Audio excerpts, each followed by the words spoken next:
friends, and welcome back to a very exciting episode of Coffee and Wrestling, a wrestling podcast, because we might be on the level of the devil, baby. Only if the devil is on the level of highly caffeinated individuals, because I am going to need a lot of coffee to get through this one. Oh, me too. I've worked a shitload this weekend, and I am very highly caffeinated at 8:13. Thank you so much, friends, for joining us. I got to get there. I'm on my first cup. We just brewed a new fresh pot of generic, I don't even think it's name brand coffee. Guys, we're still on that Walmart cheap. It's I don't know. Maybe our standards are too cycle low. back. We don't talk about coffee much anymore. We really need to upgrade our coffee game. Our coffee pot's running slow. Yeah, if you don't know, if your coffee pot's running slow, you got to run vinegar through it. There's like, I think it's like half vinegar, half water. It must be descaled. That might be just a Florida thing, because everything in Florida that has to do with water sucks. But yeah, you just got to run some water and vinegar through it a couple times, and then make brew sure you like do it, five pots of hot water and dump it out every time fresh. And do it like 5 times, because if you don't, like I did the first time I cleaned out our coffee pot. Oh, it was awful. Ass. It was awful. And I enjoy black coffee. And to have my face pucker up as bad as I did when I drank that cup of coffee, boy, howdy. Boy, howdy. Off to a riveting start. If you learn nothing today, wrestling. you've learned how to clean your coffee pot. But we digress. A little bit of good news, bad news, decent news. I don't know what kind of with this whole topic. We have a couple of injury reports. There have been reports that Randy Orton might actually be on his way back to the WWE somewhere as close to his Survivor Series, which is here, I think, in November. I think it's the 25th. Oh, wow. That's interesting. He's been quoted to be saying that he plans on wrestling until he's 50, and I think he's in his like early 40s right now. All right, so even though doctors are saying, please, for the love of God, Randy, you should not be wrestling ever again, let alone at that age. So who knows? It might just be Randy gaslighting the wrestling media just to make his comeback a lot more. I mean, meaningful. But I hope he's able to really come back and have even a couple more successful years. I have never looked into personally like what he's dealt with injury wise and like what the recovery time or what I don't think it was really. Expectations I don't are really for that. think anybody knew originally, because I know when they kind of pulled him, like he had been dealing with some back issues, but it was it was like, okay, Randy's fine this week, and then the next week, no, he's not coming back anytime soon. Yeah, and he's been out for a long time, and, right? And there was speculations that he would never return. Oh yeah, and it's unfortunate because he's such a good performer. Like he's one of those WWE wrestlers that has just been so consistent his entire time. He's had a couple of hiccups here and there. I think he's had like a wellness policy, violation at some point. At one point, well, I mean, he was friends with Riddle. It happens. Yeah, right.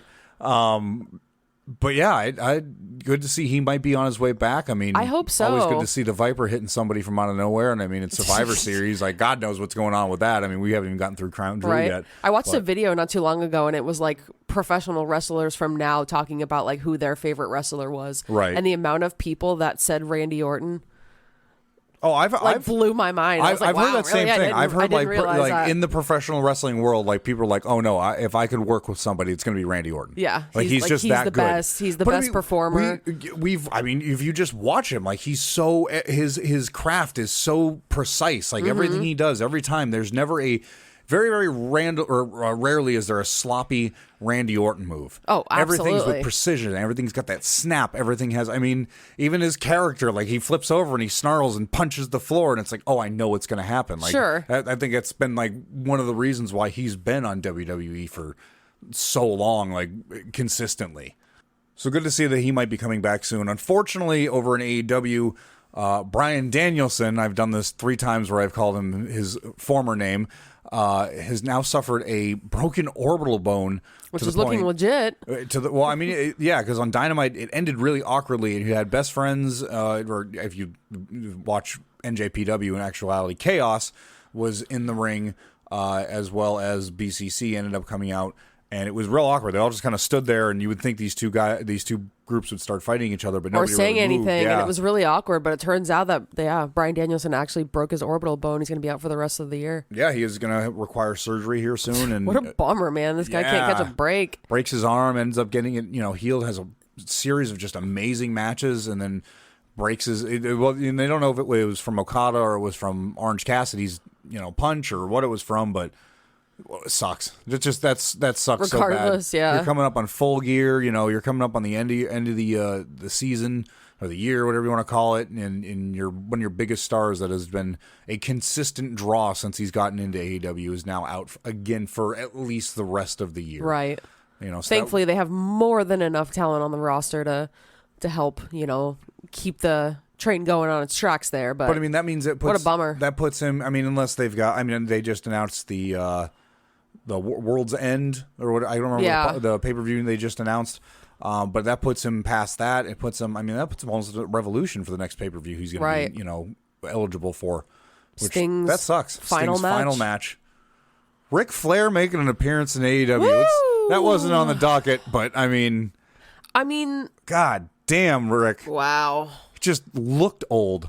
Sting's face when he saw Rick, he was like, ah. Oh, no doubt in my mind, he had no idea. No doubt in my mind. No. He definitely didn't know.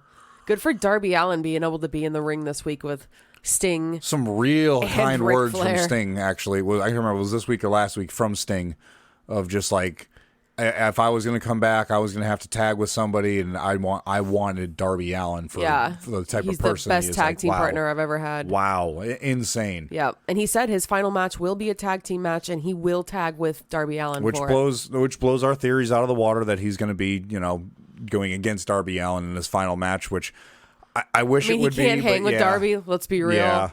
No, who can? Let's be real. Good Lord. Half that roster. I just watched an old match with him and Gunther. Yeah, if you get a chance, look up that. I think that's in. God, I want to say that's. I think he was still Walter then. Was that in GCW or was that maybe MLW? It lothink it was indie. It was definitely. It was match. either GCW or MLW. Either way, you look up Gunther and Darby Allin, I'm sorry. I think it was Walter. Walter and Darby Allin. Hell of a match. Even if you just look up the highlights. Yep. I still don't know how Darby is standing straight today. Wince meter on blast. Oh God, yeah, Wince meter. I had to Wince meter. It's constant. Ooh, oh. Like you lots said, of those. He is not going to be able to wrestle till he's 62, like Sting. That's for sure. Well, staying on this little train of wrestlers and injuries and how long their body's going to be able to last, Jon Moxley ended up having a discussion with the website The Messenger, where he kind of touched on concussions in pro wrestling. Concussions and CTE has been like a big touchy subject for probably about the past 10 years in professional sports, whether it's football, hockey, any of the high contact sports. I mean, even in baseball, there's been minor concussions from baseballs striking people in the head. And it's a risk you end up, having to accept being a professional athlete at this level. And since like the discussion of concussions and head trauma has come into light, a lot of more protocols have been put into place. Whether it's rightfully so, it's like in NHL they made visors. The clear visors are a mandatory thing on helmets after a certain year. And at this point, it's been so long that I don't think anybody doesn't skate without a visor. I think there was like a grandfathered in. Yeah, if you were in the league before they made that rule, you were allowed to grandfather into it. But new players coming in, you had to have it. You had no choice. Another famous one, Dale Earnhardt. Back in early 2000s when he crashed in the wall, the reason why he died was he didn't have a certain piece of equipment. They made it mandatory to protect the most important organ, arguably, of your entire body.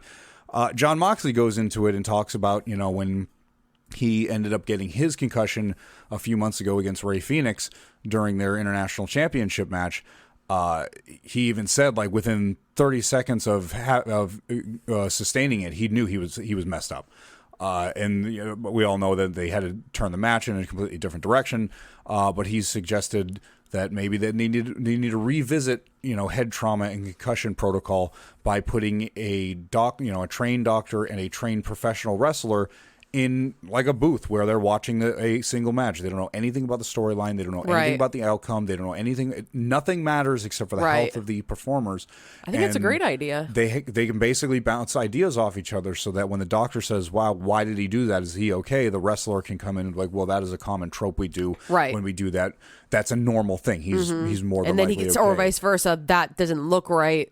We need to go check he on him. basically says you have a giant red button, and it says you hit the button. It doesn't matter whether we're live TV, whether it's a championship match, whether it's a pay-per-view. You hit that red button, you end the match, and you go from you now have a situation, you deal from there. That needs to be priority. And I mean, I think it's a really good idea. Is it the best idea? Maybe, maybe not. But I think it's a good progression towards addressing stuff like this. I mean, Chris Benoit, it's a very touchy name in the wrestling, megasphere, but it had protocols like this been in place back in the 90s and early 2000s, Chris Benoit might have been maybe if they said be avoided. You know we shouldn't be hitting each other in the head with steel chairs wide open, not being blocked. So just kind of if you haven't heard, it's a real short article. Just search up The Messenger and Jon Moxley. Regardless of your opinion on AEW or WWE or brand loyalty, it's a good read. Something I definitely want to talk about that is unrelated to that. In Impact let's get away TNA from news. injuries. Let's get on some much better news. Happy thoughts with wrestling. Yeah, for sure. But we haven't even taken a moment to say TNA is fucking coming back, guys. Yes. TNA, like, that came out of nowhere. Like, you looked at me you were sitting on the couch. I just saw a graphic. I was like, yo, TNA is back. And I kind of looked at you like, no, Impact's been going for like ever. Yeah. Like, what are you talking about? And then you explained, they are rebranding. They are dropping the Impact Wrestling. They are bringing back total nonstop action wrestling. TNA. Great move. Fuck yeah. I don't know why, but I am totally on board with this. Right? It feels like old times, which, I mean, they're doing a great job, a great direction with it. Well, I mean, they even said they wanted to do this because I think it's one of those things that, they changed it from TNA to Impact to be more friendly to an audience, Sure. because that was one of the things. The reason why they called it TNA back in the day was, yes, it was total nonstop action, but 100% they were hoping that the abbreviations TNA would bring in unsuspecting individuals thinking that this is going to be some tits and ass TV show. Honest to God, like that is part of the reason why they ended up calling it TNA. So I think they got away from that and they turned it into Impact Wrestling to be a more brand friendly, like WWE. You know what I mean? Easier to digest. Yeah, you're not saying TNA on national television in this day and age. It's just not it's not the proper thing to do. Sure.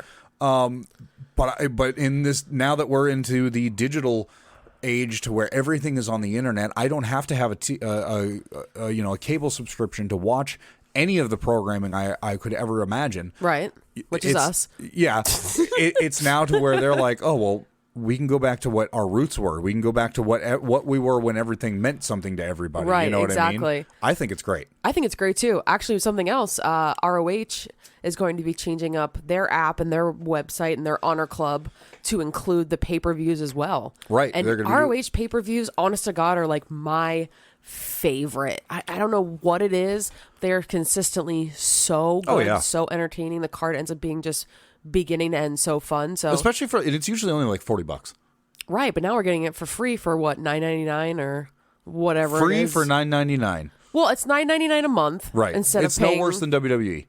Well, yeah, it's something similar to I think Peacock's up to $9. Is it $8.99? Something like that. I don't know. I always just dismiss. I mean, it's those not emails. bad though. Like if you're consistently watching a pay-per-view every month, every other month. And the one nice thing way about cheaper Ring of than Honor, it was when we were kids. One nice thing about Ring of Honor is you can just jump into the pay-per-view not knowing squat diddly crap about the storyline. Which if the storyline adds so much to it, I'm not dismissing the storyline. Oh, absolutely. But Ring of Honor just puts on matches. It's an entire roster of individuals that understands that they are a secondary roster to the AEW crew, and they want to put on a show so that people are like, "Holy crap! Did you see them? Did you see that match? Did you see that the boys? The boys? Bring me a boy. Bring me a boy. Dalton Castle, I need you on my podcast ASAP. Oh my Bring God. the boys." Dream guest. By the way, speaking of dream guest, I got to call out my boy Jade Koth. He got on the Winley Mania podcast before he got on Coffee and Wrestling. You made it big, man. You made it big. You made it big before he made it small. Love so you. maybe he'll grace us one of these days with a visit. I told him. I know. I told him like 2 weeks ago I needed him, and he never responded. But I mean, Aw. no, oh no, I'm not like. Aww. No, that's just Jade Koth. I don't expect much texts back from him. Usually, it's like sending a message by pigeon. It's like, get back to me if you get this. 99% of the time he'll get back to me about it, but it takes like 3 days. which is cool. I just got to prep a lot. Carrier pigeon. I love you, Jade Koth. I never even got to talk about what this whole TNA Well, we got subject a was whole on. podcast. Go for it. What It do you always got? leads to Jade Koth. It's all God damn it, Jade Koth. You've been to some TNA shows with Jade Koth. He brought me to my first TNA show. We went to one right before our wedding too, right? It was 2 days before our wedding. Yeah, that was my bachelor party. We went to the Boathouse and had like 2 beers. If you know, you know. I tried getting a phone number for him for some girl that was in a Steelers jersey that was our waitress. There's a picture somewhere of us, and it never worked out.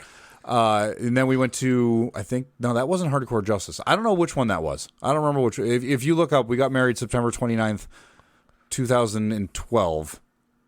So it's like 2 days before that, whatever was recorded. But I digress.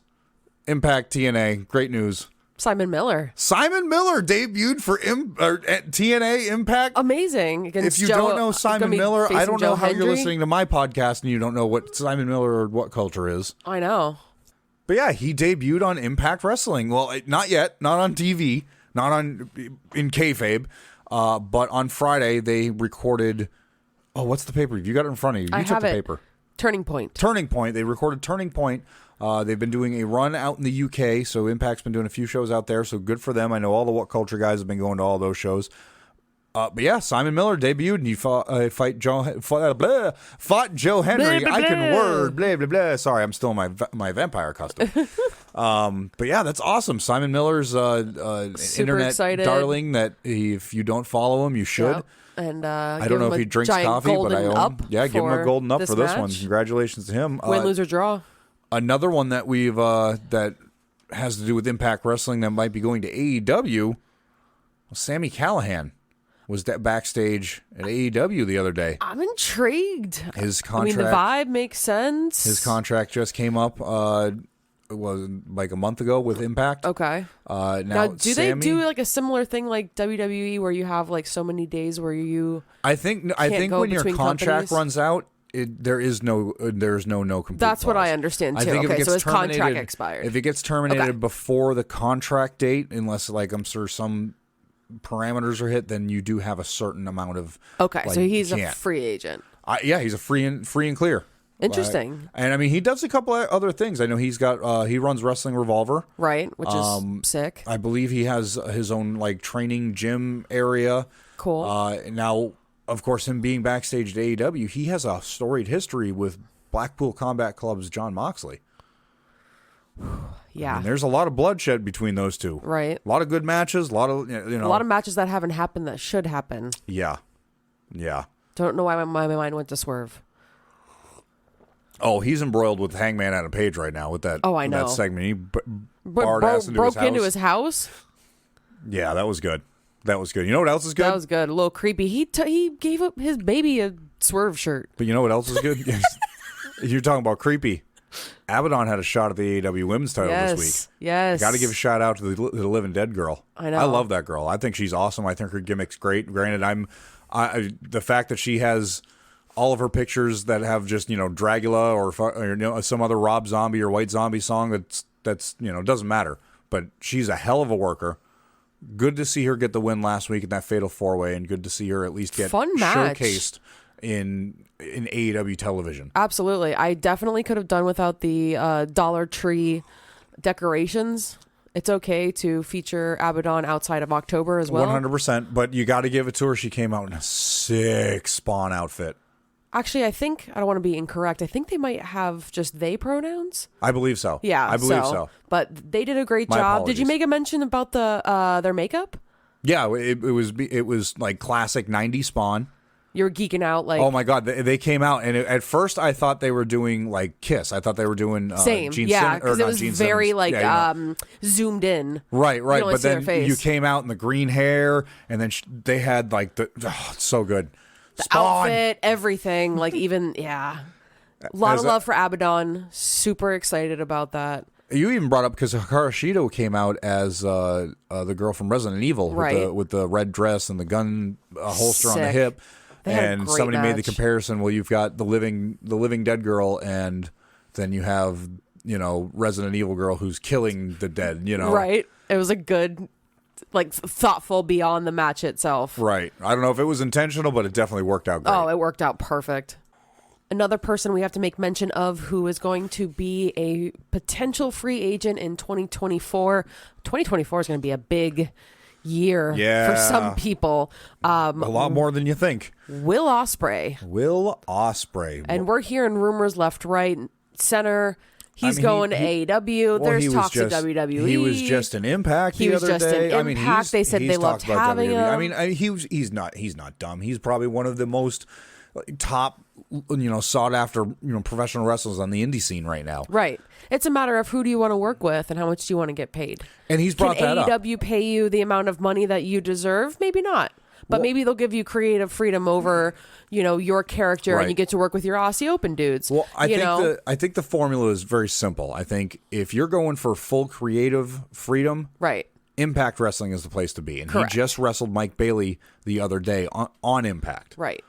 And he's commented on how much he loved the atmosphere of Impact Wrestling and it how looks it is like a really positive company. Yeah. Right. So if nothing else, I would not be surprised if he signed with Impact. No. Now, with that being said, if you're going for money, if you're going for fame, fortune, the top of the pile, the gold, the whole 9 yards, you can't argue that WWE is not the place to be. And of course. He's discussed that he's had interest from WWE.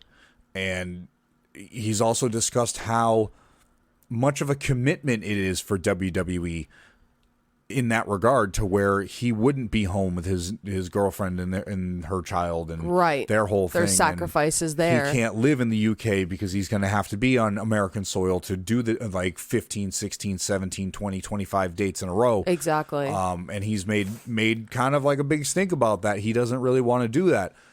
Whereas you now have AEW that's kind of that middle ground, to where you have a lot more creative freedom. You do. And he has the bank account to pay you maybe not as much as WWE. Sure, but a healthy paycheck. And you're still under the constraints of, you're on a TV product, you have to wrestle in a certain fashion, but your creative freedom is a little bit wider than you would be in WWE. Right. And plus, Tony Khan doesn't have an issue with people having a certain type of schedule. Right. I'm trying to think of who it was. Bandito. Bandito's one of them. His son signed. lives in Mexico, and that was part of his contract, that he only wanted to work so many days so that he could be able to be home with his son. And Tony Khan does it. Right. That's the great thing, is he understands that you can have a family, you can have circumstances that you don't want to work certain things. Like, that's totally fine. So if something like that was something Will wanted to prioritize, which it seems like it does, then he could do that. So, I mean, the great thing is he can't really make a bad choice. I mean, he honestly could re-sign with NJPW. Oh, I mean, yeah, he'd be utilized there like tenfold, like he has been. But I mean, I can't help but sit here and think, like, God, I could not imagine seeing, Will Ospreay's entrance at WrestleMania 40. I know, right? Or even 41 or 42 or SummerSlam or Survivor Series or the Rumble. Could you imagine number 28 Elimination Chamber comes running out? Fucking here comes Will Ospreay at the Elimination Chamber. It's Drew McIntyre, Sheamus, Triple H. It's fucking Finn Balor, and then it's Will Ospreay. Like, what are you talking about? Like, wow, the insane. Platform of WWE with the friendship that he has with Ricochet, very good friends with Ricochet. Oh my God. They have some of the best, most legendary matches of all time. Of all time in general. Could you imagine that on a big platform like WrestleMania? But okay, right there. Good God. The idea of those two chills. wrestling in the capacity that you and I saw in that one match that I think Dave Meltzer rated at like 7-9 stars. I don't know. 9,000 stars. There's no way that WWE would let two people do a match, even of that caliber and that small of an arena, on a WrestleMania stage. There's no way. It's too risky. Do the match between the two of them? The caliber of the match. They'd be like, there's no way you're going to be able to do all those flips, all these table spots, all these outside barrier. Like, there's no way that WWE, especially with TKO and Endeavor being a big part of owning WWE now, there's no way they're going to look at it like, okay, we have two of the top stars that we have built. There's just no way they would let them have the match that they could have on that stage. I don't know. I don't. Trips gets it though, you know, like he gets but even I don't know. I don't know. Triple H really does see the magic in people and like what they've done in the past, and can look past that and be like, all right, we have to push this person. We really have to push this person. I mean, not to be that guy. Look how good they've done with Jade Cargill. Like, I love what they've done with her, bringing her in and her coming out. And Charlotte Flair looks at her and she's like, oh, I know her. I'm still on the fence post with what they're doing with Jade Cargill. I like what they're doing. I'm thinking they brought her up on a pedestal. I think they're doing a good job, but I think they're getting to a point where they're either going to have to shit or get off the pot, or she's going to become another Veer. Oh, no, that would be awful. But they know how to build people, and they could do something really good with Will Ospreay. Oh, 100%. But yeah, I mean, it's 100%. risky. Everything's a risk there. And I mean, even then, like, you know, if you go to WWE, you can get lost in the sauce of like, well, you just didn't pop right that night, and so we're going to put you out of that, you know, and just turn into a Johnny Gargano or, you know. Right. And not to be that guy, you know, on that platform, people are just those type of people. He's got a little bit of a difficult accent. That might not work out for him trying to do. He's got a little bit of a difficult attitude too. Let's not. Yeah. Like, not I know. Really want to play. I know professional wrestling is professional wrestling, and kayfabe is kayfabe, but there's a reason why he's so good on the microphone. It's not like he fabricates that, like, backstage. Like, that's all on the fly. Like, that's the way that man is. So on the platform of that big, if he doesn't get the pops he's getting, the criticism he's going to get from, you know, the IWC, the Internet Wrestling community, I mean, good God, that would be just, I don't know. I don't know if WWE would even be a good fit for him. Like, I know. That's, I mean, Drew McIntyre and Will Ospreay. A good match. I could see it being a great match. I just don't think it has enough potential to be a great match. Will's wrestling is just like so high up that it's hard to put it on an everyday platform like Raw and SmackDown, a weekly show. Because even somebody like Ricochet, people know that you can put Ricochet in a match with anybody and he'll make them look good. But I mean, look how hard he had to work to make Logan Paul look good. You know, it's difficult. Like, he's just such a workhorse. He does everything he can to make everybody look good. But it doesn't like translate every day. People would rather see Drew McIntyre with the Claymore. It's just, it's simple. It's easy to digest. But, you know, it builds, it goes right into that, you know, when you make a song, nobody wants this super complicated chorus with a bridge. No. They want a catchy chorus. Yeah, they want Blitzkrieg Bop. Something catchy, 1, 2, 3, 4, and I can sing it by hearing it one time. But it's the same. And I don't like, but that's the WWE product. And if you're talking about Impact, that's going to be, you know, there's arpeggios, and, you know, there's all kinds of like different sweeps and all kinds of fun stuff, and people are like, wow, that's too much. And I feel like that's Impact. Exactly. I feel like when you walk in and you have PCO being electrified backstage with the bolts in his neck, and he's and then he tears the ring half wrestling apart for life and beats Eric Young over the head, and Eric Young's dead for the next 6 months. People are like, what in the goddamn just happened? And then you go to AEW and they try to blend the two. And if you're not privy to one or the other and both, then it's just like, what am I watching? I'm just going to go back to comfortable WWE. So it makes sense why WWE is the safer, bigger, easier product to get into and easier to understand. It's safe. It's the applesauce of foods. It's the applesauce of wrestling. It's the most easy to digest food.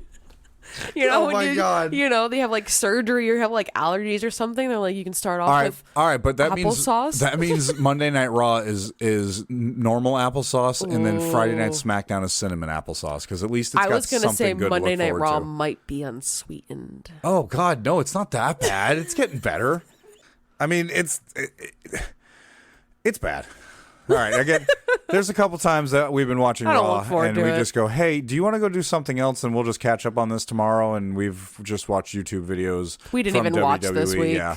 No, I actually went back and watched the highlights of it. It looked like it was halfway decent.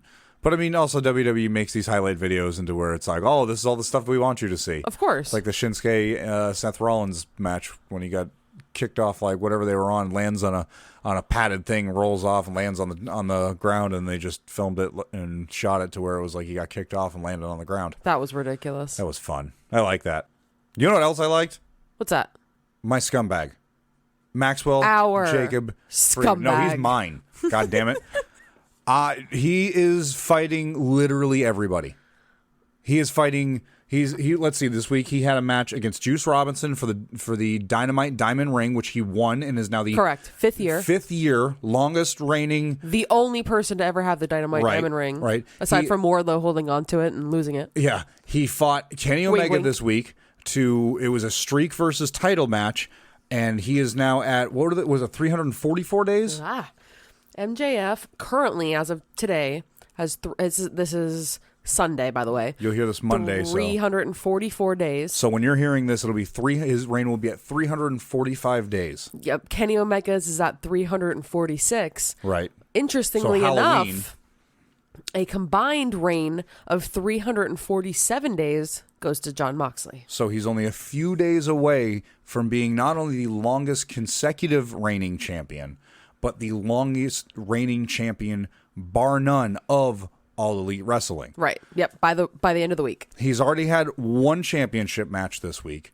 And here in a few weeks at Full Gear. Wow, is it a good one? He is going to have not one, but an additional championship match. That one is being correct. The ROH World Tag Team titles. That he's defending sans Adam Cole. It says TBH on the wiki, so who knows? But he'll be fighting the Guns, as well as probably the main event is going to be the AEW World Championship against Jay White. Wow. Now he's going to get that Triple B back. Not done though.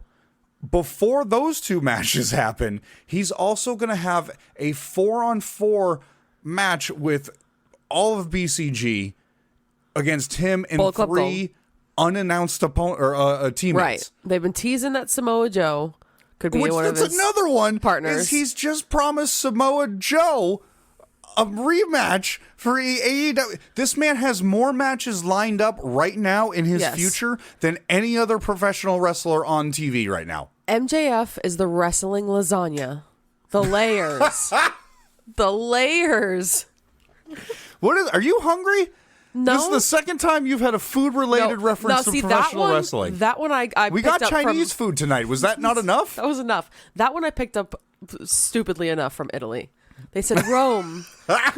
Rome. The applesauce of the world. Lasagna of the world. Okay, so are you telling me he's layered? There's layers, like again, you got Samoa Joe. There's a layer, and it's just Adam Cole, baby. And then the other layer, he's going to go up against we don't even know if there is an Adam Cole layer right now. He's it's there. He did that match for Adam. Did you not hear him? Oh, I know. It was for That's his brochacho. Adam. Brochacho. Hope you're doing well, Adam. That was he better get the fuck back up. Broken in 3 places He after that concussion. It's what, like a 4-foot drop? Yeah. What the fuck? I've fallen off a roof and haven't broken anything. Well, and I'm all rickety and old. That sucks, man. Falling off a roof, get well sucks. soon. No, I mean, yeah, Adam Cole. definitely. But MJF has got so much shit he's doing in the next couple of weeks. It's unreal. He does. And we had a conversation about this. Did you just wheeze? That was not me. That was you. That was me? That might have been the dog. We actually we'll check that post. There might be if you go back, if you hear a slight yelp and both of us sound a little concerned, our dog is sleeping and decided to yelp in the middle of his sleep. And he doesn't bark. Long story short, we've had his dog for 6 months. Never heard him bark. No. Not once. No. Not once. I have a question for you. Okay. So is it about the dog? It's not about the dog. It's about, let's go back a little bit, MJF. Okay, good. I have a chance to answer it then. We talk a lot about Roman's reign, and I hate saying that. It's Roman's reign? Not Roman Reigns' reign? Pun not intended. You know what I mean? Right. No, yeah. Roman's reign and who will take his belt and who's going to defeat him. But we really haven't had a conversation about who you think Serpentico would potentially, I am not finished, who you would potentially I just want Serpentico to win something. Me too. Could take the belt from MJF, or who you would want to see be the next AEW World Champion. See, that's a pretty loaded question because it is. Are they different answers? Who I want and who could or who should? Boy, that's a hard one. Who do I want? Serpentico. I don't know why. I just as the world champion. As the world champion, just people for are gonna everybody. be like, who is this guy? Fine, Bendejo. Again, Okay. I love Serpentico. Let's see. If we're talking, man, I don't know. I mean, Eddie Kingston, I would have said Eddie Kingston had he not, if he didn't have 2 belts right now. Eddie, 2 belts. Okay, and I'm guessing I can't default to my classic, I want a woman to come out of the women's division and challenge No, for I it. mean, you totally can. Why not? I really think that, like, okay, and I've said this before, I feel like Britt Baker has made a plateau for herself right now. Sure. Because even if she comes back into the world title picture, number one, it's going to have to be a big build up to get to it, because AEW is terrible about just having somebody show up and be, oh, hey, I want this belt, I want a chance at the belt. So I think that her coming into the women's title, it would involve her getting back on TV and having match after match after match and actually developing storyline until it comes into that, for people to fully accept something like that. But to be 100% honest with you, I would love to see somebody like Britt Baker, who's already won the women's belt, who has already had to do that fight, had to, get to the top and has made it there.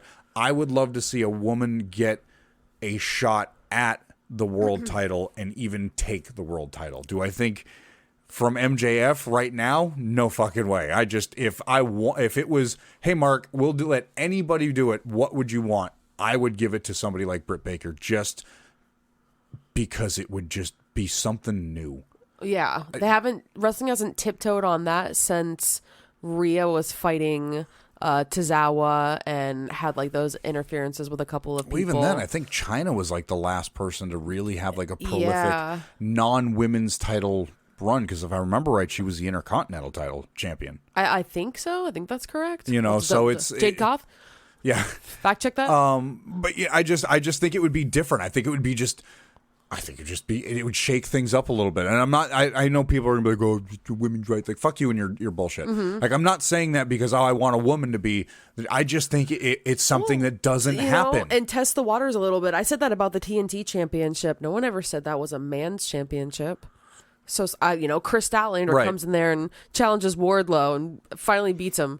Like, that would have been something cool. That it does need to happen like that. And people go, oh, wait, I didn't think about them. Right. Kind of opens up your mind to different things. I like it. What do you think? Who do you think could, or who do you want to dethrone the devil himself? Malachi Black. Ooh, okay. Okay, I could see that. I could really see that. Just the continuation of, we took over Collision. Well, guess what? Now we're coming to Dynamite. We're going to take over Dynamite. We took the trios champions. Those are like beneath, we've already purified those. We've on to the bigger and better things. We've got Julia Hart, so we've got the women's division lined up. We can do trios, we can do tags, we can do singles, and really have the House of Black take over all of AEW. And Malachi Black is just, we're not going to get anything with Bryan anytime soon. Yeah, but I'll wait for that. Well, that's okay. Maybe that's what it was. Maybe that's what it was. He softened him up. Oh, what a shame! That would have been such a good match, Malachi Black. Oh, it'll happen and eventually. Danielson. Like I said, I'll wait. It's worth it. Oh yeah, it's worth it. But yeah, have him just all of House of Black completely take over AEW. See, this is why I married you. It's because you're a smart woman. Thank you. I really appreciate that. I did marry you. So something else with MJF, we're kind of touching on every once in a while. That devil mask and the whole thing with Jay White. The other 4 individuals, I guess 5 individuals total. But yep, it happened again this week. I think it was on Dynamite where there was just like a real quick. He was having a promo. He was cutting a promo. Bray Wyatt moment. Yep, it interrupted him. So a lot of people are speculating that that's not MJF because he had interrupted him. Couldn't be the same person, right? I don't know how these people haven't heard of video editing, but whatever. I don't think that officially, states that this isn't MJF. I think the implication was supposed to be that MJF is talking and berating Bullet Club and all that, and then at the end of the promo, all of a sudden the mask shows up, and I think it was supposed to be like, oh, maybe it is MJF because it happened when he was talking. But I'm very intrigued with this. They haven't touched a lot on it, and I think that's like one of the better things they've done is they haven't oversaturated the product with it yet, but they've sprinkled it in here and there, and it's not too much. No, it's not. Which when you try and introduce a faction like this, which is, I'm assuming that's what this is. I don't think it's another. Maybe it is another like faction for hire, Could be. or whatever for hire. But I I'm enjoying this. It's a slow burn, and I'm excited to see at any point in time when something happens. Agreed. Because obviously they're leading up to something pivotal happening somewhere, and these 5 individuals altering the course of what's going on. Well, Twitter had an interesting theory, and if you haven't followed us already, we are at CAW Wrestling Pod. We are ridiculous on there, and we like to tweet during Raw, SmackDown, Dynamite, Collision, Rampage. So make sure you all of the follow TV us. products. So we've got Impact in there every once in a while. We don't really tweet during. We try, but at any rate, I digress this time. Twitter had an interesting theory and said that X has an interesting theory and says that it could be David Finlay. Oh yes, you did say something about that, and I've been touting about this since David Finlay turned on Jay White when Jay White left NJPW and took over Bullet Club. He has completely revamped them and made them into the absolute War Dogs is one of the little sub factions inside of them, and I can't think of any other words better to describe the Bullet Club that's out there. So for sure, that I would tickle my nipples hard. That could be really, really fun. Have some NJPW, AEW kind of crossover. So, I mean, of course, at this point, it's purely speculation. Oh, of course. Absolutely no idea. It's all speculation, and that's, absolutely no idea. It's that's one of the best things about wrestling is it's all speculation and fantasy booking. That's why you and I do this podcast, because it's just fun to talk about what they could do and who this is. I mean, to that point, though, I mean, you have to have some 4 or 5 individuals that have something to do with each other. Like, they tried doing that with, I don't remember what they even called him when MJF had Stokely and Big Bill and I think it was Ricky Starks, a couple other people, and he had him, like, when he came back, and when he was the original. I can't even remember. What was, like, The Firm? The Firm, yeah, it was The Firm. There we go. See, I told you you're smart. That was all supposed to be entangled in CM Punk anyway. Well, of course, and I know it got derailed because Phil's an asshole. Yeah, but it kind of worked out for everybody else. It worked out Stokely for everybody. His place, Big Bill. It was a really weird sell to be like, oh, these like 4 or 5 random individuals were just hired by MJF, and they have nothing to do with each other except for just answering a job application. And it was a hard sell. Like the faction itself didn't go that well.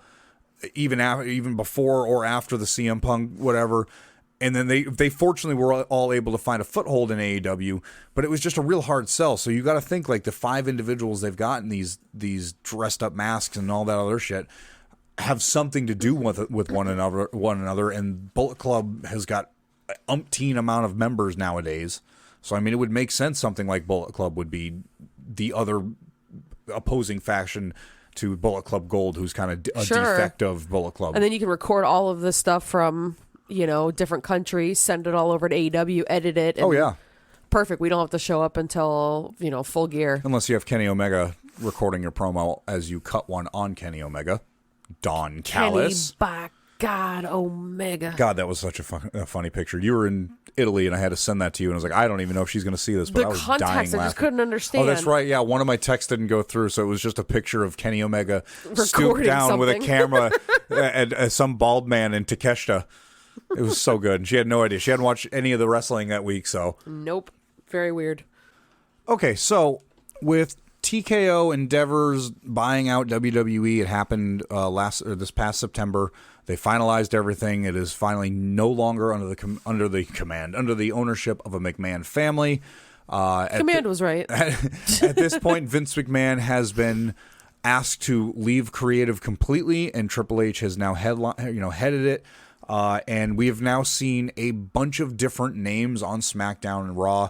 I mean, hell, even NXT's had a very big push with a lot of people on there. We've seen Dragon Lee, Cameron Grimes, Cedric Alexander, Indy Hartwell, Xia Li, Valkyria, Candice LeRae, Bronson Reed. It seems like that Triple H or whoever is fully in charge with making the final decision on who and what goes on TV are starting to finally lean into some of the younger talent that they've had on the roster, and they've been kind of sleeping on, and they've been leaving stagnant. And we've talked about it before. It feels like they bring these people from NXT into Raw and SmackDown, and then they're just cannon fodder for the rest of the stars on there. And you don't really get a good push. I mean, Ciampa was probably the only one that's been a little bit of a push since Gunther has come, and the only reason Giovanni Vinci and Ludwig. Thank you, I was right with Ludwig. Kaiser. Sorry, the coffee's wearing off. I got to drink another cup. But there hasn't been a lot of NXT talent or a lot of younger talent that's been pushed. It's a 1,000% hit or miss. You come up to the roster and you're Enzo and Cass, and it just works. Yep. But even, but if they don't get pushed the right way, then it doesn't. Then you're click with the Enzo and fans. Cass. Yeah. It works both ways. So. It's good to see that we've got, and I know it's a little bit, and I know we were complaining when Becky Lynch won the NXT Women's Championship, and I guess I got to put my foot in my mouth that WWE knows what they're doing, and they were right back then. They did a really good job by putting other people over with it. They did a really good job. She didn't back down from any individual that walked up to her and said, I want a belt match, or I want a championship match, and I want a championship match. So she had all intentions. So a lot of these names got FaceTime on Raw and SmackDown, not just NXT, and I think that's great because you have NXT talent coming and challenging for the NXT belt on your main TV product. I couldn't understand it till I watched it. Right, and it makes that belt feel important. It makes women's wrestling important. And I've got to pause real quick, and I got to shout out NXT. They have been doing women's wrestling good for months now. They have really been pushing the women's championship and rivalries between individuals, and every time I see something with NXT, it's at least 50-50 women's to men matches. And more times than not, I can recognize a woman superstar on NXT.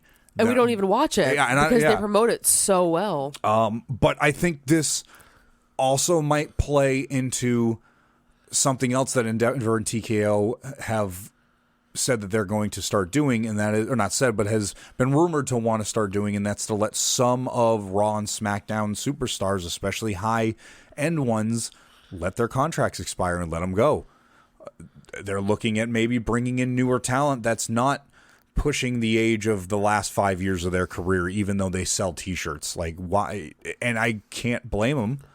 It makes sense, but it's an interesting topic because the three names that have come up are Becky Lynch, it's so weird, Sheamus, and Drew McIntyre. Yeah. The only one that we have any information on, and of course, take it how it is, Dave Meltzer has stated that as of right now, all he knows is that Drew McIntyre has not agreed to anything. And other than that, they're slated to end before 2024, their contracts. So, interesting, like, especially somebody like Sheamus who's been on the product for so long. And it's crazy. I mean, I another thing I read today, Sheamus in the G1 would slap. Yeah, 100%. But I mean, you know, like, let him go. Like, I can see it. You know, they obviously need a lot of money to be able to keep this level of talent and they've on the roster. But I mean, could you imagine Becky Lynch and Impact? I mean, look at what happened to Sasha. Well, and not just she made it work. Not just that. This company owns UFC as well, and when they bought UFC, they were known to go to high-paid individuals like Randy Couture and just like, see ya. Like, one of the most dangerous men in the octagon, and they're just like, no, we don't need your services here on the UFC, the most prolific octagon fighting league. And they're just like, see ya, because they're just cutting fat, and they're not looking at, like, okay, yeah, you've been here for way too long, and we've been paying you way too much for far longer than we should have. Look at the talent they already cut. Oh, yeah. I mean, it just... But the reason why I bring this up is, imagine we have a Drew McIntyre, a Sheamus, a Becky Lynch, a Seth Rollins on the market, not in the scope of WWE. Right. Like, they've Tony been let Khan, go from call WWE. your daddy. WWE is not looking for them to rehire, so they are in the independent scene. They are now hitting the market for AEW, MLW, GCW. I know, right? Seth Rollins is on Wrestling Revolver. Like, you know what I mean? Like, but imagine that. I mean, John did it. John does it. I know. You're talking about Jon Moxley. Yeah. I mean, it's possible. Look at Matt Cardona. Completely redefined the way a professional wrestler can make money in this industry. That WWE is not the end-all goal for every professional wrestler. I mean... You imagine an ROH pay-per-view coming up, and they're like, oh, hey, by the way, Tyler Black is here. Right? Like, he had a huge career in like, ROH. Are you shitting me? At Death Before Dishonor, Seth Tyler Rollins. Black is gonna fight Eddie Kingston for the ROH World Title. Like, But it's like possible. And I'm not saying Seth Rollins is going to leave the WWE, and I'm not saying that WWE is not going to re-sign Becky Lynch. Right, but it's all possible. Yeah, just the idea of that potential of a Will Ospreay and Tyler Black happening not in a WWE ring. Yeah, right. You know what I mean? And it's honest happening to God. On Dynamite. Honest to God, though, it's within reason.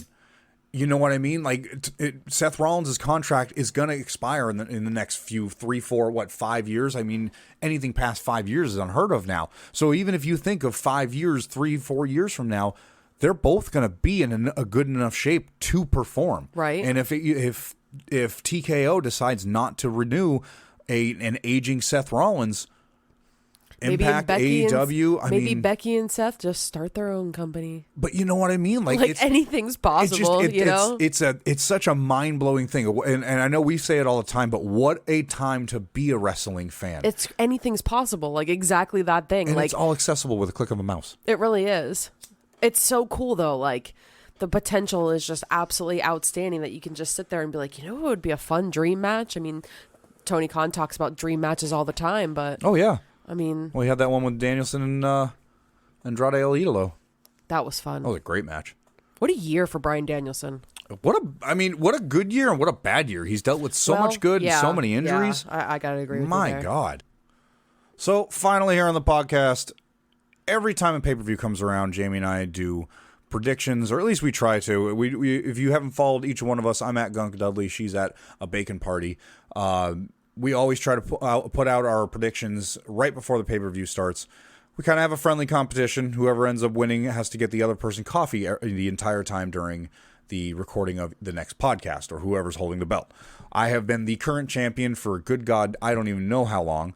But if you... didn't even watch Wrestle Dream. Well, I know there's been a couple we haven't done it on. I'm sorry. But if you want to get on the action, now granted, I can't bring you coffee if you end up winning, but you're not going to win because you're not going to beat me. But hit us up with your predictions. Hashtag CAW predictions. We will make sure we retweet you, shout you out, and if we win, I don't know, we'll send you some stickers. We'll shout you out on the podcast. I don't know. I'll give you a high five. I'll send you a picture of my feet if you're into it, but nobody's going to be into that. But yeah, so we've got don't want that. We've got WWE's Crown Jewel coming up. 7 matches have been announced as of right now, and like I said, this will come out Monday morning, so you will hear it before WWE Raw and WWE SmackDown. So there's always the potential for another match to be announced, and especially with this being Crown Jewel, WWE loves putting on a huge show. Although I got to admit, they've put on a hell of a selection of matches. They got 7 in total. We're going to go right down the line.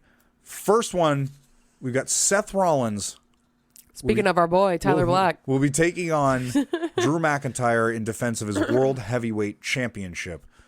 We've both talked about both these individuals. Yes, we did. Drew McIntyre, like I said, his contract has not been... Yes, Drew Galloway and Tyler Black.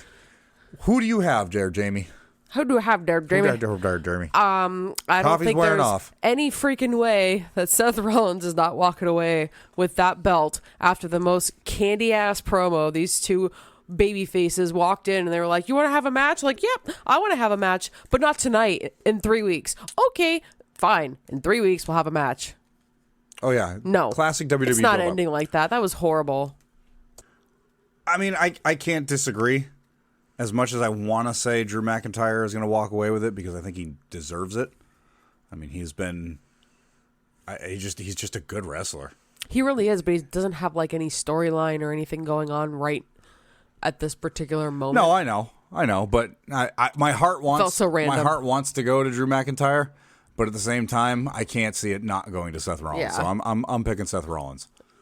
Up next, we have the 5-way women's World Championship match, which I gotta say up top here, this one hit me kind of for a loop. They were kind of feuding for 1 week, and then the next week, like, you know what? All 5 are you in a championship match at Crown Jewel. It's taken me a second to process this, but I can't. Me personally, I can't see Rhea Ripley not walking away with this. Oh, I absolutely am right in the same boat as you. Like I think nobody in this match should. Maybe Shayna Baszler is the only one that I can think. Maybe Zoe Stark, but I mean I don't That's like think Paige so. walking on a SmackDown and winning it day one. Like, Hey, nobody it expected happened. it. Oh yeah, I know. But that would have to be that situation. I think they're doing too much with the Judgment Day and trying to push that whole thing, and with Mommy essentially being the leader of the pack. Right. I think it would be really weird to strip her of the title. They've got their little tendrils in almost everything on WWE right now. They're talking to Bloodline. They've tried talking to Drew McIntyre, Sami Zayn, the Usos. Obviously, Dominic is the NXT. Right. JD McDonough is trying to get in. Right. You got Seth Rollins, who's dealing with the Money in the Bank with Damien Priest. Cody Rhodes. Cody Rhodes is fading Damien Priest. They're much like how MJF is spreading himself very, very thin. Judgment Day is spreading themselves very, very thin over 2 shows. But so who do you think Rhea's walking away with this? I do. Yeah, I like I said, and I mean, not to break down the fourth wall, but they've got Elimination Chamber is going to be in Australia this year, which is Rhea Ripley's home. Right. I can't see why they wouldn't for an opportunity like that, like with probably the best women's champion we've had since the Bloodline has like kind of taken over. You know, just not that they've taken the women's title, but it just feels like this has been like one of the best runs with the WWE Women's Champion. Oh yeah, and she got, like I said, or the World PWI, Heavyweight Championship. Yeah, she got PWI top 150, number 1. Yep, she was number 1. Awesome. Well deserved. I mean, she's just doing such a great job with the faction with Judgment Day, and I don't think it would be a good time to take that belt from her because she's so dominant with it. And especially, I think with the Judgment Day, and I mean, while we're on the topic of Judgment Day, Damien Priest and Cody Rhodes will be having a singles match, but I think that with the Judgment Day, like I think this Mommy's going to be the last one to break. Because she's like you said, she's been the leader. She's been the one that's looked at Dominic and said, if you don't get that title back, don't bother coming home. And she's looked at Damien Priest and Finn Balor and said, get your shit together because you're screwing up. And then they get the titles back. So I think Mommy's the foundation of the Judgment Day. Right. And once she loses that belt, once she's the last person to drop the gold, I think that's when the Judgment Day's done. Yeah, I don't think that's going to be for a while, personally. But yeah, what do you think between Cody Rhodes and Damien Priest? I went back and forth with that, as weird as it is. Yeah. Again, with the Judgment Day getting such a big push, I could see Damien Priest like sneaking out a win. Of course, there's going to be some bullshittery to make that happen if it goes in that direction.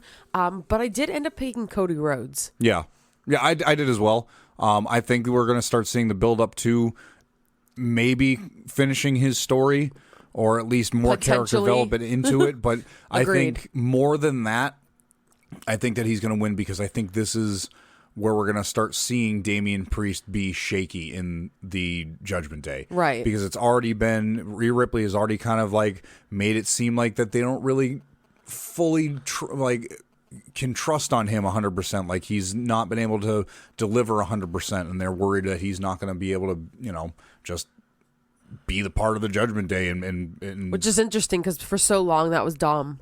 Right, and now it feels like because he hasn't cashed in his world title shot yet. Right. There's been opportunities and he hasn't taken them. Well, and Rhea doesn't want him to in some circumstances. So maybe he like sneaks away with it and cashes it in finally. Well, and another thing, Rhea Ripley approached. I know you didn't watch Raw, but she approached Seth Rollins on Raw and said something about if you join the Judgment Day, that might make Damien shift his eyes to a different world title. And kind of compared Seth Rollins to Roman Reigns, and you could have a title reign like him. So even Rhea Ripley's like trying to like making contingency plans for, well, if we bring in Seth Rollins, that's a hell of a force, and then we can have Damien focus on maybe taking the belt off Roman and get another belt in. So Rhea Ripley's like sliding in between all this stuff and making sure everything goes her way. But yeah, Cody Rhodes, I think, is walking away from this, and it's going to take a huge hit to Damien's Priest like trust level in the Judgment Day. Yeah. Another match that we'll be having at Crown Jewel, Rey Mysterio, who is the WWE United States Champion, will be taking on Logan Paul. Where do you think this is going? Oh, I've expressed it, I think it was last week before. I 100% believe Logan Paul is walking away with this. I think this is the perfect time, and I hate that I have to say this. I think it is the perfect time to give a belt to somebody of this magnitude outside of the walls of WWE. The one ace card that he has in the WWE is he showed up, much like Ronda Rousey, much like any other celebrity that shows up in WWE and stays for an extended period of time. He walked into WWE with as many followers as the WWE. Oh yeah, his social media presence is huge. You know what I mean? And you think it's strictly for that reason, just to be able to 100%. Introduce them to the WWE universe. Put a belt on somebody. Okay, now and everybody knows that everybody in this world has watched wrestling at some point, whether you loved it or hated it, whether you were a kid, a teenager, an adult, like you've watched wrestling and has had some impact in your life, whether you've just acknowledged it or have gone full-fledged and watched every WCW pay-per-view that's ever existed. Tell me that out of the 100 millions of followers that Logan Paul probably has on social media, that somebody looking at his posts that hasn't already figured out he's been wrestling in the WWE now holds the United States title, and you go those little things in the back of your head that bring up that the nostalgia chemical, and it's like, oh my God, I remember watching this person win that, or this person do that, or the Hardys do this in WWE, and now Logan Paul's on it. Well, now I'm going to tune into WWE. Yeah, I wonder who's on there now. Yeah, you know what I mean? And then you tune in, and it's like, well, let me watch what Logan Paul. Yeah, oh right? shit, he John wrestled Cena's on this He pay-per-view? wrestled Rey Mysterio and won Right. that. What, he beat Rey Mysterio at a pay-per-view? Like, are you kidding me? Logan Paul? Like, for anybody who doesn't watch WWE and only goes with social media, immediately knows what that is. Okay. I can see it. It just makes sense. Why else would you bring somebody so prolific into the WWE without a day of training, without a single match under their belt, without anything more than I'm just a fan of WWE? Like, it makes so much sense. I figured for that reason, but not necessarily to give him the United States Championship unless it's just a transitional thing. But what better than a transitional? What better transitional person than somebody who has nothing to lose? That's very true. You know what I mean? It doesn't matter. He could have it for a day. Oh yeah, he still was the right. the WWE United States champion. And now Rey Mysterio doesn't have to lose, and in some huge storyline, prolific. He had to wrestle. Will Ospreay comes to the roster, and he has to lose to him. Like, you know what I mean? Like, you couldn't. Now you've got somebody with Logan Paul who's got a social status big enough that he could rival with. I mean, he's already gone toe to toe with Roman Reigns, the top guy in WWE. And people hate him so much. So the idea that he won that from Rey Mysterio, somebody that everybody loves, right? 30 plus years of a wrestling career between Luchador, even AEW, WCW. Yeah, right. He's been all over the place. Yeah. So I got to go with Logan Paul. I hate saying that. It makes me throw up in my mouth when I say that I'm expecting Logan Paul to walk away with the United States title at Crown Jewel, but I can't see it going any other way. I said Ray, but fair. I can understand where you're coming from. You're going with Ray? Yeah, I don't know. No, I hope to God Ray walks away and just gives him the middle finger and walks out, learn how to actually wrestle, bitch. But wishful thinking for sure. I totally wish that would happen, but I don't think that is what's going to happen. Yes, it will. You never know. It's not going to happen because my prediction is going to be 100% just like they are all the time. Who? Ray? Yeah. I'm telling you, I think Santos Escobar is going to turn on him. Like, I really do. That'd be fun. I really do. I think he's going to lose the title, and I think Santos is going to be so disappointed, or whatever he's going to be, he's going to turn on the LWO and have a gnarly heel turn. Damn. And he should. It's going to be weird because he has an LWO tattoo on his hand. That is true. That is true. Well, it's like getting your girlfriend's name tattooed on you. You never get your girlfriend's name tattooed on you. Understandable. Okay, so we're talking about big stars, big wrestling matches. I mean, big meat. If you want to consider Logan Paul a big star. We have an incredibly random, what seems like two random people got pulled out of a hat. We have John Cena versus Solo Sikoa. Right. Interesting. I don't think... We talked about this last week. I don't think it's as random as more... There's going to be a lot of eyes on this, and I think it's Saudi Arabia. They always go all out for Crown Jewel. Right. It's a huge show. They got to travel a long way. They make a lot of money off it. Gotta put on a good show, you know? We benefit from it. It's expected, yeah. They go out there and put every one of their big stars out there, and this one is definitely going to be one of those matches that it's more than just what is face value. You did say, like you said, it's kind of a random match. John Cena came out and said that it was a couple days ago that it's been 2,002 days since he's had a televised win. and was all sad about it. Yeah, he needed this. Teased the retirement. And, did the whole, I want to believe in myself, but you guys do, yada, yada. And then he challenged the next idiot that walks through the curtain to a match at Crown Jewel. And lo and behold, Solo Sikoa comes out, so we will have John Cena will be taking on Solo Sikoa at Crown Jewel for no other reason other than John Cena feels old. To push Solo Sikoa because he's going to win. He's on the up agree and up and the up and up and the up and up. And I'm telling you, on the way to take Roman's belt. So is this the end of the Cenation? Is this the end of John Cena? Is John Cena going to take this L and walk off into the sunset? Put his cowboy hat on, but hang up his spurs. Wouldn't that be incredible for Solo Sikoa to be like, I retired John Cena? What better person though? We were talking about earlier all those names that they're starting. They just put on TV to get get a little bit of name or face. He'll always come back.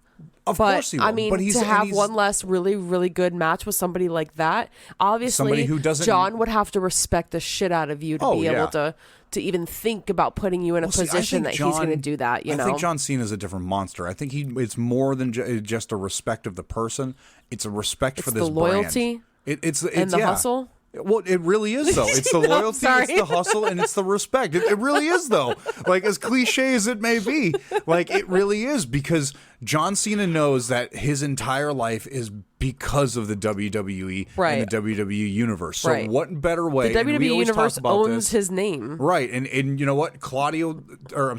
Eddie Kingston talked about doing business once you get out of whatever promotion, whatever you're in, whether you're out of the business or go into somewhere else, you always do business as your final match. You lay down for the next guy to get the win. Right. And Solo Sikoa... That's the respectful thing to do. Solo Sikoa, although he doesn't need the win over John Cena, good God, the rocket that was once on John Cena's back will be rebuilt and installed so far up that man's ass that he will go, like, honest to God, the next contender for world champion besides Cody Rhodes. I hope. And I hope it goes better than that time Johnny Knoxville had a rocket strapped to him.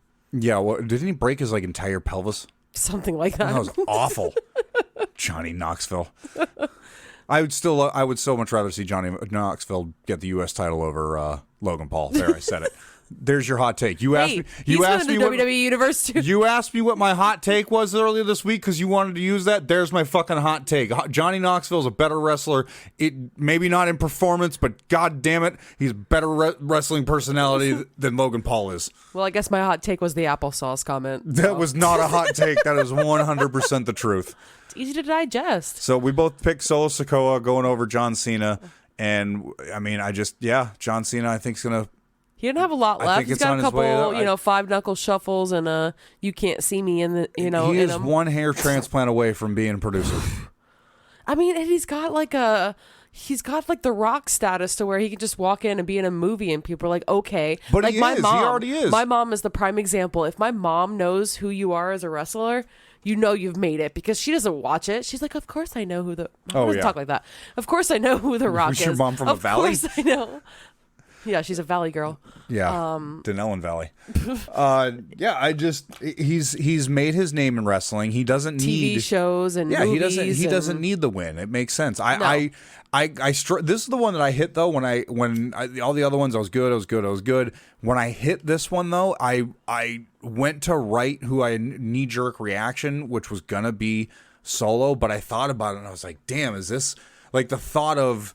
Is this it for John Cena? Like, right. I feel like he takes this L, and not that he's done, but it's gone. Like that's the magic of John Cena's done. John Cena's good when you hesitated on whether or not he was going to win because you're like, oh, but it is John Cena. And he hasn't had a televised win in over 2,000 days, and I still hesitated. Wonder why he said that. You know, Dalton Castle. He takes out the bird seed and he puts it in his hand. He lets the little birdies eat from it. Oh, I know. Yeah.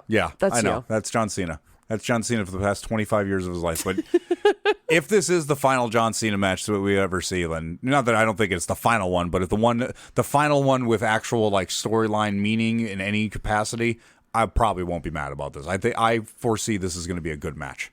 Definitely, it's going to be a really good pay-per-view. Honestly, premium live event. It really is. Like usually we've been very critical about Crown Jewel, but lately it's the way this has been building up. It's been real good.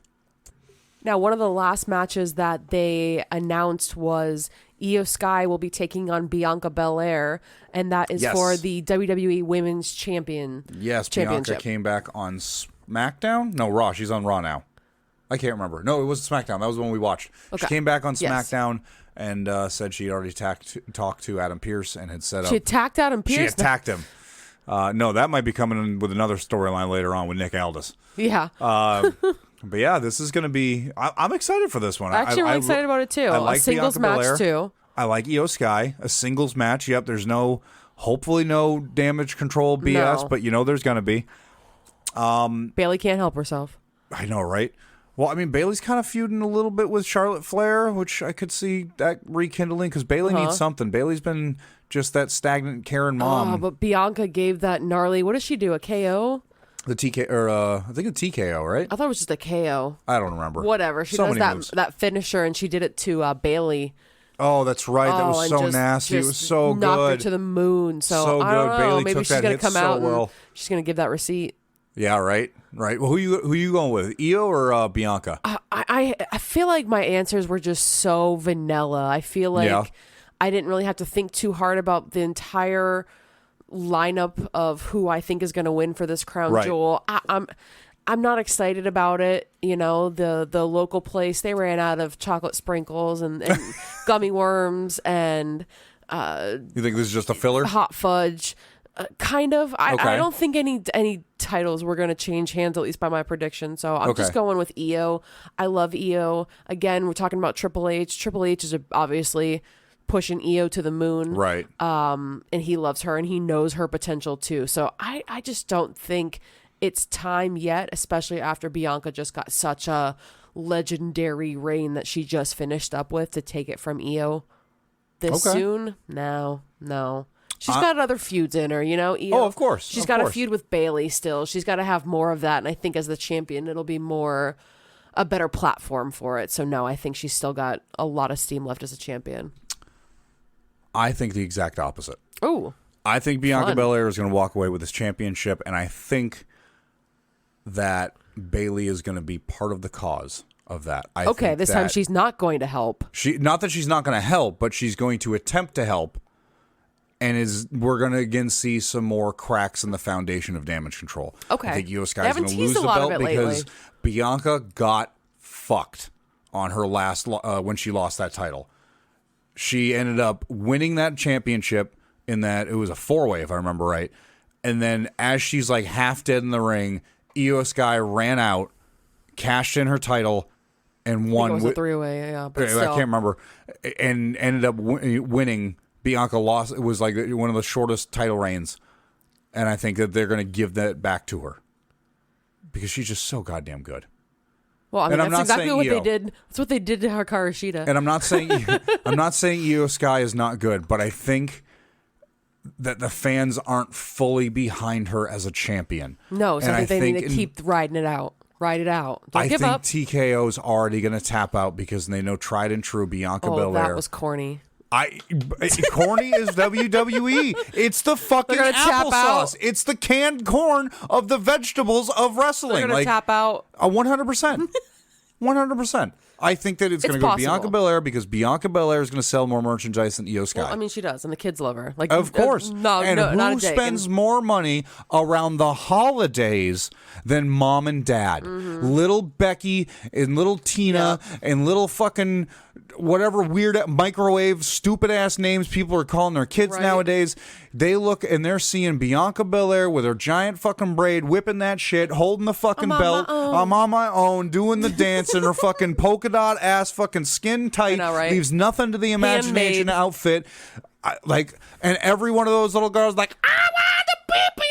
Like, no fucking shit. Mom and dad's going to go on WWEshop.com and buy the $35 fucking Bianca Belair World Championship. The new one. The one that not the one that they just lost 3 months ago for little Johnny's birthday. I don't want the old one. I want the new and this is fucking Christmas, bro. WWEshop.com. This is Christmas. Bianca's the championship. Well, guess what? We've got cliche, stupid, fucking ugly sweater Bianca Belair championship fucking, and they'll sell like fucking hotcakes because she sells merch. She does. And you put a belt on her, she sells more merch, and it's the holidays. Like, I can't see it not going Bianca.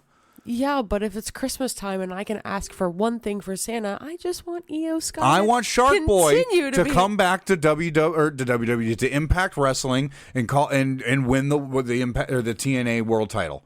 That's what I want for Christmas. Well, I mean, at least he's been back on TV lately. Yeah, but he ain't winning the titles. No, but so there. Keep wishing all you want. Santa Claus isn't real. Spoiler alert. We got spoilers on this podcast Mick Foley's not Santa? No, but actually, fun fact. I'm from originally the same town, like 2 towns over from where Santa's little village is that he goes to, well, he used to constantly. I've been on that field trip more times than I can remember, and it is fucking corny as you would ever expect, and no wonder he loves that place. It is the most Santa place. It's in the middle of the summer, and you go there, and there's fake snow on the ground. It's in New Hampshire, It's right? in New Hampshire, yes. It's the most magical fucking Santa place I'll ever be to. Fuck Disney and their Santa bullshit. Go to the most podunk-ass, Christmas-oriented theme park in the world. It's amazing. All right, you have to take me there, though. Okay. But before I take you there, we need to go to the land of the tribal chief. Roman Reigns will be challenging possibly one of the most hottest stars in WWE programming. I mean, probably all of wrestling, honestly. Right now, he's red hot. But it was like 6 months he got on like the actual push he's on, and now people are like, every 5 seconds, Roman Reigns, LA Knight, WWE Undisputed Universal Championship up for grabs.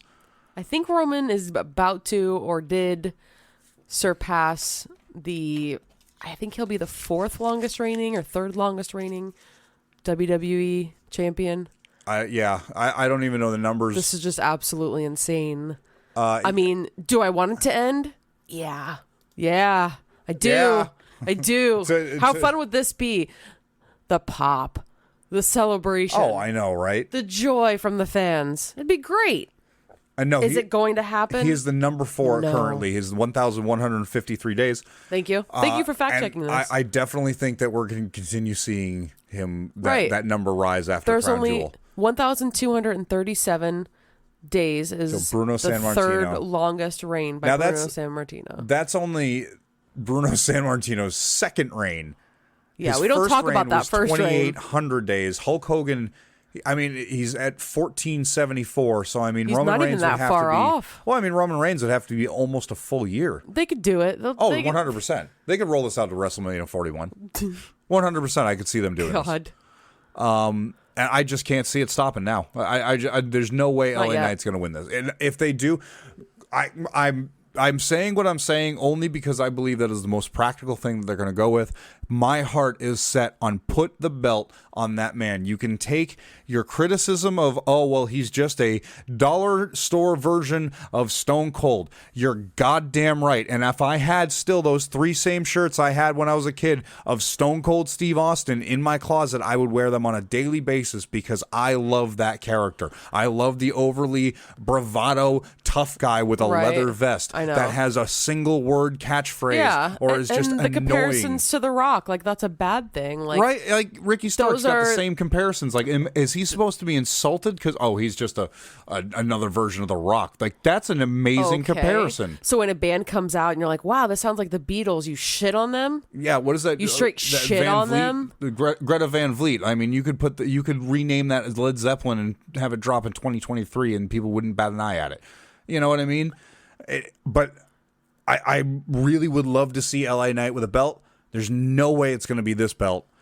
Maybe the U.S. title, maybe the Intercontinental title. I mean, there's a sliver. Yeah. I mean, I'm sure the conversation has come up at the board of, creative, like, hey, what are we doing with this? We're going to have Roman win, right? Like, well, okay, let's think about it for a split second. What if he didn't win? And they all kind of went, shut up, Jerry. Yeah. You know what I mean? I think the story, the progression of LA Knight is part of the whole thing, and you have to. You got to get knocked down to get back up. Well, and you're never going to keep me down. I'm going to completely just ignore that. But you know what I mean? He's got to lose. You got to give them You something got to to date a come back couple from. uglies for you to realize that, the person that you marry is just the man of your dreams. It happens. We still talking about LA Knight here? Yeah, it just would be like, it'd be like jumping into a new video game and getting the most powerful weapon right off rip. It's like in Fallout 4 when you unlock the cryo freezer that's in the vault right before you walk out, 5 seconds after you get out of the game. You just have this overly powered weapon, and it just makes doing stuff so much easier, almost to the point where it's no fun. And you do that we've talked about that. You can't just, there's got to be a build. There's got to be a struggle. There's got to be a road. It's not exciting, because then it's like, what are we building for? Right. And I get the criticism from a lot of people. They're like, well, there hasn't been enough of LA Knight, doing what he needs to do to get over. And it's like, you're right. Yeah, you are right. But you got to, put him in a high profile match like this, and you get a lot more eyeballs on him. Whether he wins or loses, he's still going to come out on top in the end of it. All you have to do is toe to toe with Roman Reigns at Crown Jewel. And at the end, you just make sure Roman looks rocked. Yeah. Like super tired and like, oh my God, I barely got through it. You don't even have to do that. You just do that one time. LA Knight gets that one move where he's holding his own for the match, but you get that one move where Roman goes to hit the spear and he hits him with what is the BTE, the BFE? I can't remember, the blunt force trauma, BFT. And he hits him one time, and Roman's able to kick out. And yeah, he sits up like, what the fuck? Exactly. Just that one time, you give him that moment, that pay-per-view moment. Just the way Jon Moxley did when Orange Cassidy, he was fighting him. Right? The same thing. He got to the end, and he was like, oh, man. Like he got done, got like the realigning ring, the jaw, like, oh, man, what just happened? Those orange punches really do hurt. Yeah, he really got me there. And that's the important thing, is just the elevation of the story, He can face Sami Zayn, he can face... There's just so many people that he can potentially face in WWE, but he's got 4, 5, 6 pay-per-views before we're talking about actually winning a belt. But he's nothing against him. But he's got the fans behind him, and I think that's what they've got set up right now, to where Roman is kind of that pseudo heel, to where he knows he's better than everybody. I mean, he's WWE scumbag, He knows he's good. He knows that he can back up what he's saying, whether it's dirty, clean, or indifferent. But LA Knight's so over that it's a great heel and face pairing for a match for a belt that doesn't necessarily need to move in order to have the storyline feel like it's complete. You know what I mean? I mean, yeah, I'm going with Roman Reigns on this one. Just the beginning of the story. So that'll do it for our predictions for Crown Jewel. That'll be happening this Sunday. I think it's at like 1 p.m. too. I know you won't be home, so Eastern, I'll have a nice early day. I think it's Saturday. That's gonna suck for people out west, the United States. The shit starts at like what, 10? 12, 11, 10 a.m. I don't think anybody in California even starts their day until like drink noon. some coffee, make some breakfast, do what you got to do, and then you're like, oh shit, I got to watch Crown Jewel. So yeah, if you're so inclined and you want to get in on this little, post-pseudo championship game that we have, challenge me, challenge Jamie, use hashtag CAW predictions. Tell us what you think is going to happen at Crown Jewel. Also, one last little tidbit of information, and we'll close out the show. If your ears a little bit to the independent scene, I thought it was just a little bit interesting that Alex Hammerstone of MLW fame has requested his release from MLW. Supposedly his contract is all the way up through 2025. And he just came off like 6 months ago, the MLW World Champion, one of probably their best world champions. If you've ever seen any of his stuff, he's very impressive. Think of Brock Lesnar, like circa 2007, just pure muscle, absolutely freak in the ring. If he gets let go from MLW, even now or in 2025, he's going to be a huge talent to be on anybody's radar. WWE, AEW, Impact, all of the W's, for real. Like, he is very impressive. I know Jamie doesn't really know a lot about him. I'm going to show her. Like, he's a very impressive guy. But I just thought that was interesting. So if you got your ear on the independent scene, just look out for where Alex Hammerstone ends up, whether he stays in MLW or goes somewhere else. But I think that will do it for me rambling for this podcast. Make sure you follow us on Twitter, Instagram, Threads, Facebook. Please don't follow us on Threads. I'm just going to delete the app. I don't think I've ever actually looked. I think I've looked at it 3 times. But if you want to, we're on there at CAW Wrestling Pod, and you can follow me, my own personal Twitter at Gunk Dudley. And I'm at a bacon party. Make sure you get your fix of Coffee and Wrestling, a wrestling podcast, every Monday morning and start your week off right with a fresh episode.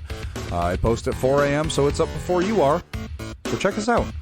Thank you so much for joining us for this episode. We hope we'll see you in the next one.